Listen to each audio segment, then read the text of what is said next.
श्री राम कृष्ण वचनामृत के अगले भाग को प्रारंभ करते हैं। श्री राम कृष्ण कहते हैं, निर्लिप्त होकर संसार में रहना कठिन है।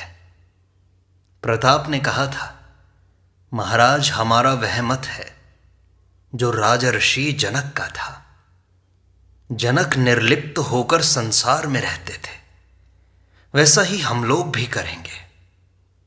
मैंने कहा, सोचने ही से क्या कोई जनक हो सकता है? राजर्षि जनक को कितनी तपस्या करने के बाद ज्ञान लाभ हुआ था। नतमस्तक और ऊर्ध्वपद होकर तपस्या उग्र की थी, कितने काल तक की थी, और उसके बाद वे संसार में लौट कर आए थे। परंतु क्या संसारियों के लिए कोई उपाय नहीं है? हां, अवश्य है। कुछ दिन एकांत में साधना करनी पड़ती है, तब भक्ति होती है, तब ज्ञान होता है। इसके बाद जाकर संसार में रहो, कोई दोष नहीं। जब निर्जन में साधना करोगे उस समय संसार में बिल्कुल अलग रहो। तब स्त्री, पुत्र, कन्या, माता, पिता, भाई, बहन, आत्मीय, कुटुंब कोई भी पास न रहे। निर्जन में साधना करते समय सोचो, हमारा कोई नहीं है, ईश्वर ही हमारे हैं, और रो रो कर उनके पास ज्ञान और भक्ति की प्रार्थना करो। यदि कोई कहे कितने दिन संसार छोड़कर निर्जन में रहे, तो इसके लिए यदि एक दिन भी इस तरह रह सको तो वह अच्छा। 3 दिन रहो तो और अच्छा है, अथवा 12 दिन, महीने भर, 3 महीने, साल भर, जो जितने दिन रह सके। ज्ञान भक्ति प्राप्त करके संसार में रहने से फिर अधिक भय नहीं रहता। हाथों में तेल लगाकर कटहल काटने से फिर हाथों में उसका दूध नहीं चिपकता। छुई छुओवल खेलो तो पार छू लेने से फिर डर नहीं रहता। एक बार पारस पत्थर को छूकर सोना बन जाओ, फिर 1000 वर्ष तक मिट्टी के नीचे गड़े रहने पर भी जब मिट्टी से निकाले जाओगे तो सोना ही रहोगे। मन दूध की तरह है। उस मन को अगर संसार रूपी जल में रखो तो दूध पानी से मिल जाएगा। इसलिए दूध को निर्जन में दही बनाकर उससे मक्खन निकाला जाता है। जब निर्जन में साधना करके मन रूपी दूध से ज्ञान भक्ति रूपी मक्खन निकाला गया, तब वह मक्खन अनायास ही संसार रूपी पानी में रखा जा सकता है। वह मक्खन कभी संसार रूपी जल से नहीं मिल सकता। संसार जल पर निर्लिप्त होकर उतरता रहता है। अगले दिन श्री राम कृष्ण एक सभा को संबोधित करते हैं। कुछ भक्त आए हुए हैं। वे उनसे कहते हैं, श्रीमद् भागवत में है, अवधूत ने 24 गुरुओं में चील को भी एक गुरु बनाया था। एक जगह धीवर मछली मार रहे थे। एक चील झपटकर एक मछली ले गई, परंतु मछली को देखकर करीब 1000 कौवे उनके पीछे लग गए और साथ ही कांव कांव करके बड़ा हल्ला मचाना शुरू कर दिया। मछली को लेकर चील जिस तरफ जाती, कौवे भी उसके पीछे पीछे उसी तरफ जाते। चील दक्षिण की ओर गई, तब कौवे भी उसी ओर गए। जब वह उत्तर की तरफ गई, तब वे भी उसी ओर गए। इसी तरह पूर्व और पश्चिम की ओर भी चील चक्कर काटने लगी। अंत में घबराहट के मारे उसके चक्कर लगाते हुए मछली उससे छूटकर जमीन पर गिर पड़ी। तब वे कौवे चील को छोड़ मछली की ओर उड़े। चील तब निश्चिंत होकर एक पेड़ की डाल पर जा बैठी हुई सोचने लगी, कुल बखेड़े की जड़ यही मछली थी। अब वह मेरे पास नहीं है, इसलिए मैं निश्चिंत हूं। अवधूत ने चील से यह शिक्षा प्राप्त की कि जब तक मछली साथ रहेगी, अर्थात वासना रहेगी, तब तक कर्म भी रहेगा और कर्म के कारण चिंता और अशांति भी रहेगी। वासना का त्याग होने से ही कर्मों का क्षय हो जाता है और शांति मिलती है। परंतु निष्काम कर्म अच्छा है, उससे अशांति नहीं होती। पर निष्काम कर्म करना बड़ा कठिन है। मनुष्य सोचता है कि मैं निष्काम कर्म कर लूंगा, कर रहा हूं, परंतु कहां से कामना निकल पड़ती है यह समझ में नहीं आता। यदि पहले की साधना अधिक हो तो उसके बल से कोई कोई निष्काम कर्म कर सकते हैं। ईश्वर दर्शन के बाद निष्काम कर्म अनायास ही किए जा सकते हैं। ईश्वर दर्शन के बाद प्रायः कर्म छूट जाते हैं। दो एक मनुष्य नारद आदि जैसे लोक शिक्षा के लिए कर्म करते हैं। अवधूत की एक आचार्य और थी, मधुमक्खी। मधुमक्खी बड़े परिश्रम से कितने ही दिनों में मधु संचय करती है, परंतु उस मधु का भोग वह स्वयं नहीं कर पाती। छत्ता कोई दूसरा ही आकर तोड़ ले जाता है। मधुमक्खी से अवधूत को यह शिक्षा मिली कि संचय नहीं करना चाहिए। साधु संतों को 16 आने ईश्वर पर अवलंबित रहना चाहिए, उन्हें संचय नहीं करना चाहिए। यह बात संसारियों के लिए नहीं है। संसारी को संसार का भरण पोषण करना पड़ता है, इसलिए उन्हें संचय की आवश्यकता होती है। पक्षी और संत संचयी नहीं होते, परंतु चिड़िया बच्चे देने पर संचय करती है। चोंच में दबाकर बच्चे के लिए खाना ले आती है। श्री रामकृष्ण विजय से कहते हैं, साधु के साथ अगर बोरिया बंधना रहे, कपड़े की 15 गठरियां रहें, तो उस पर विश्वास न करना। मैंने बटतल्ले में एक साधु देखे थे, 2-3 बैठे हुए थे। कोई दाल के कंकड़ चुन रहा था, कोई कपड़ा सी रहा था और कोई बड़े आदमी के घर के भंडारे की गप लड़ा रहा था। अरे उस बाबू ने लाखों रुपए खर्च किए, साधुओं को खूब खिलाया। पूड़ी, जलेबी, पेड़ा, बर्फी, मालपुआ, बहुत सी ऐसी चीजें खिलाई। ऐसे साधुओं के साथ मत रहना। विजय ने कहा, जी हां, गया में भी इस तरह के साधु मुझे देखने को मिले थे। गया के साधु लोटा वाले होते हैं। इस पर सब लोग हंस पड़ते हैं। श्री रामकृष्ण कहते हैं, ईश्वर पर जब प्रेम हो जाता है तब कर्म आप ही आप छूट जाते हैं। ईश्वर जिनसे कर्म कराते हैं वे करते रहें। अब तुम्हारा समय हो गया है, अब सब छोड़कर तुम कहो, मन तू देख और मैं देखूं, कोई दूसरा न देखे। यह कहकर श्री रामकृष्ण उस अतुलनीय कंठ से माधुरी बरसाते हुए गाने लगे। आदरणीय श्यामा माँ को यत्न पूर्वक हृदय में धारण करो। हे मन तू देख और मैं देखूं, कोई दूसरा न देख पाए। काम क्रोध आदि को धोखा देकर मन आ निर्जन में उसे देखें, साथ रसना को भी रखेंगे ताकि वह माँ माँ कहकर पुकारती रहे। कुमंत्रणाएं देने वाली जितनी कुरुचियां हैं उन्हें पास भी न फटकने देना। ज्ञान नयन को पहरेदार रखो, वह सतर्क रहे। श्री रामकृष्ण कहते हैं, भगवान की शरण में जाकर अब लज्जा, भय यह सब छोड़ दो। मैं अगर भगवत कीर्तन में नाचूं तो लोग मुझे क्या कहेंगे, यह सब भाव छोड़ दो। लज्जा, घृणा और भय, इन तीनों में से किसी के रहते हुए ईश्वर नहीं मिलते।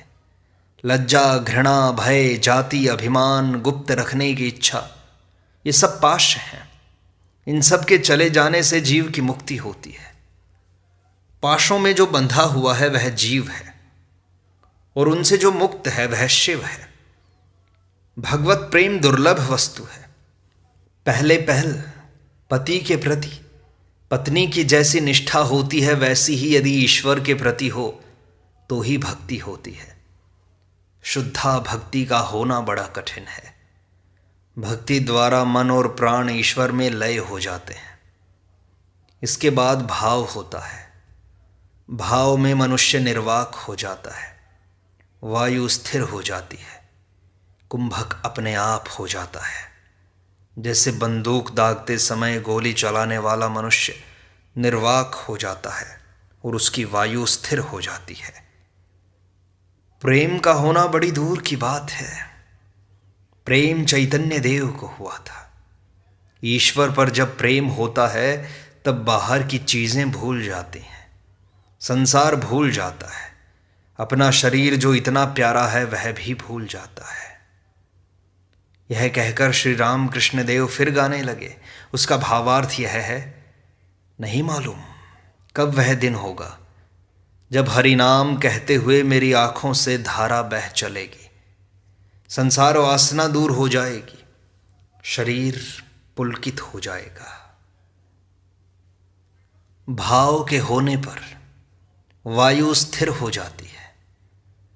अर्जुन ने जब लक्ष्य भेद किया तब उनकी दृष्टि मछली की आंख पर ही थी, किसी दूसरी ओर नहीं। यहां तक कि आंख के सिवाय कोई दूसरा अंग उन्हें दिखाई ही नहीं पड़ा। ऐसी अवस्था में वायु स्थिर होती है, कुंभक होता है। ईश्वर दर्शन का एक लक्षण यह है कि भीतर से महावायु घर घराती हुई सिर की ओर जाती है, तब समाधि होती है, भगवान के दर्शन होते हैं। जो पंडित मात्र है किंतु ईश्वर पर जिनकी भक्ति नहीं है, उनकी बातें उलझनदार होती हैं। सामाध्यायी नाम के एक पंडित ने कहा था, ईश्वर नीरस है, तुम लोग अपनी भक्ति और प्रेम के द्वारा उसे सरस कर लो। जिन्हें वेदों ने रस स्वरूप कहा है उन्हें नीरस बतलाता है।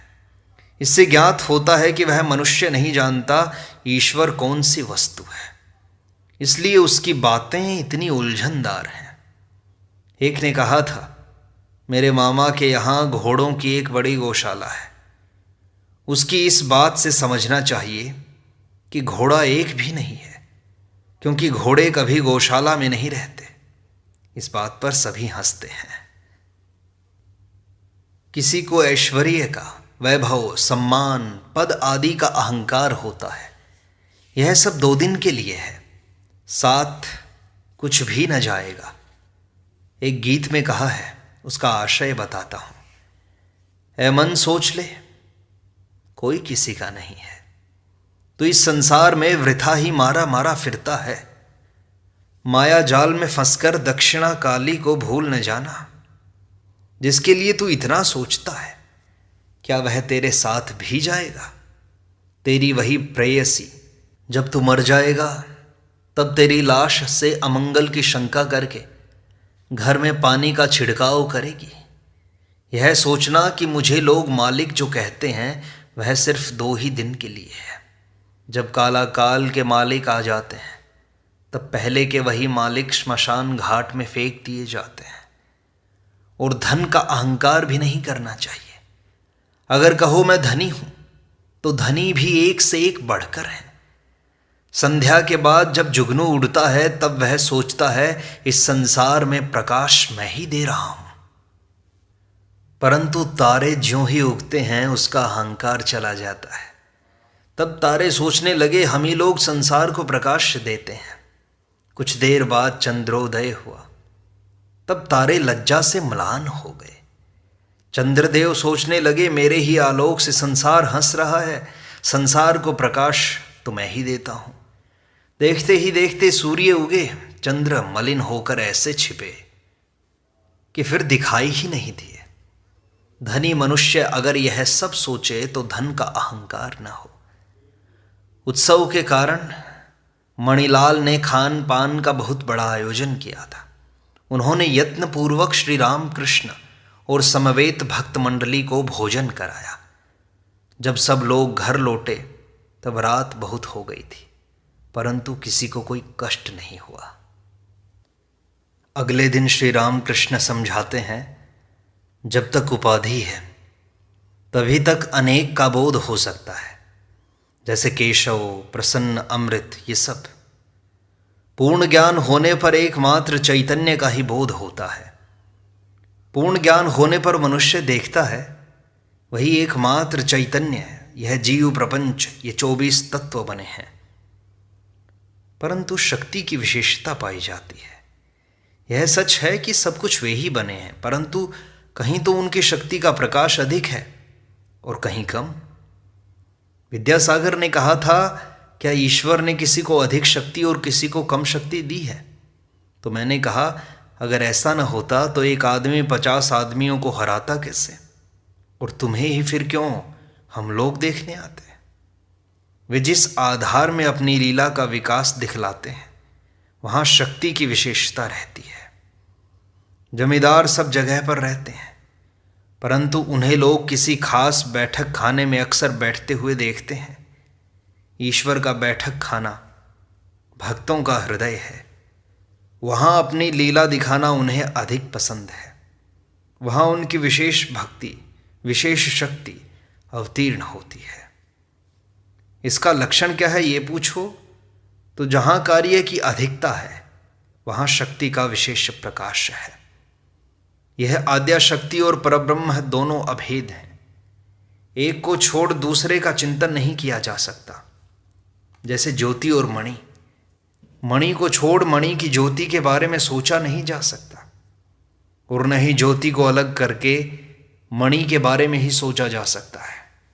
जैसे सर्प और उसकी वक्र गति, न सर्प को छोड़ उसकी तिर्यक गति सोची जा सकती है और न ही तिर्यक गति को छोड़ सर्प को।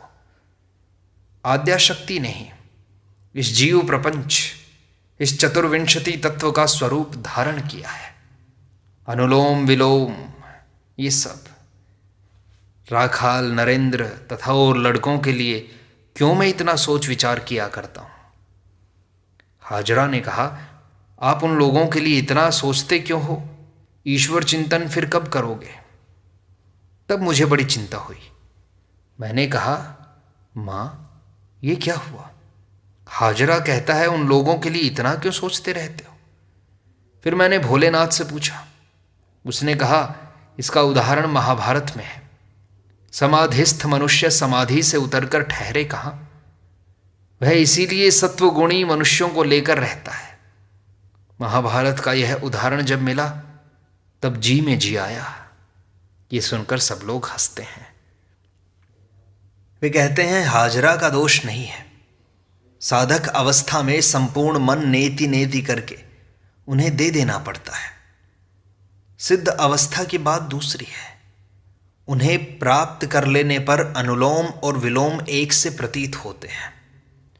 मट्ठा अलग करने पर जब मक्खन मिलता है तब जान पड़ता है कि मट्ठे का ही मक्खन है और मक्खन का ही मट्ठा। तब ठीक ठीक समझ में आता है। फिर सब कुछ वे ही हुए हैं। कहीं उनका प्रकाश अधिक है और कहीं पर कम। भाव समुद्र उमड़ने पर स्थल में भी एक बांस पानी हो जाता है। पहले नदी से होकर समुद्र में जाते समय बहुत कुछ चक्कर लगाकर जाना पड़ता है, और जब बाढ़ आती है तब सूखी जमीन पर भी एक बांस पानी हो जाता है। तब नाव सीधे चलाकर लोग जगह पर पहुंचते हैं। फिर चक्कर मारकर नहीं जाना पड़ता। इसी तरह धान कट जाने पर मेंढ से चक्कर काटकर नहीं आना पड़ता। सीधे एक रास्ते से निकल जाओ। उन्हें प्राप्त कर लेने पर फिर सभी वस्तुओं में उनके दर्शन होते हैं। मनुष्य के भीतर उनका अधिक प्रकाश है।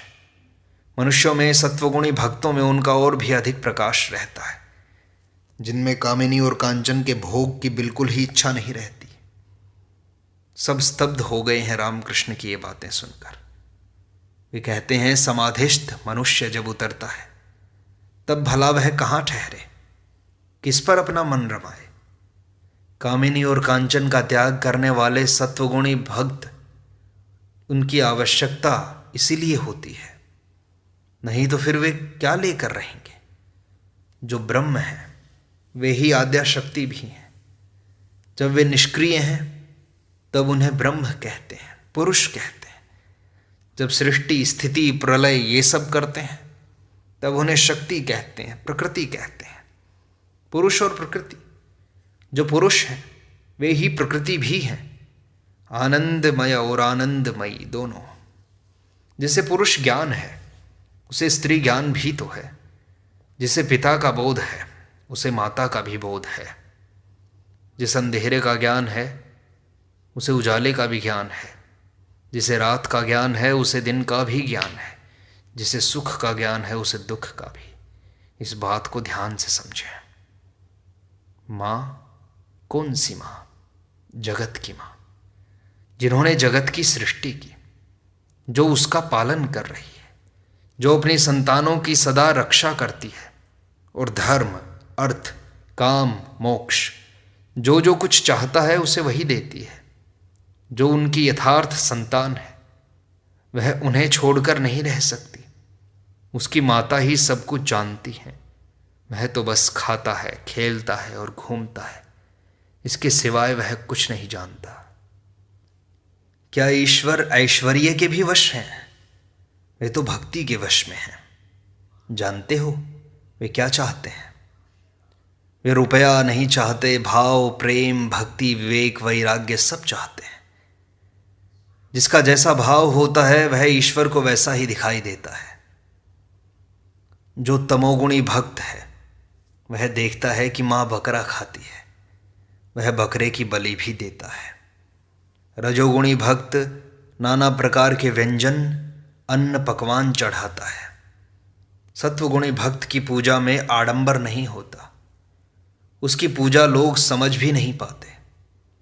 फूल नहीं मिलते तो वह बिल्व पत्र और गंगा जल से ही पूजा कर लेता है। थोड़े से चावलों या 2 बताशों का भी भोग लगा देता है। कभी कभी खीर पकाकर ही ठाकुर जी को निवेदित कर देता है। एक और है त्रिगुणातीत भक्त। उसका स्वभाव बालकों जैसा होता है। ईश्वर का नाम लेना ही उसकी पूजा है। वह बस उनका नाम ही जपता रहता है। इस प्रकार श्री रामकृष्ण वचनामृत का यह भाग संपूर्णता को प्राप्त होता है। शेष अगले अंक में।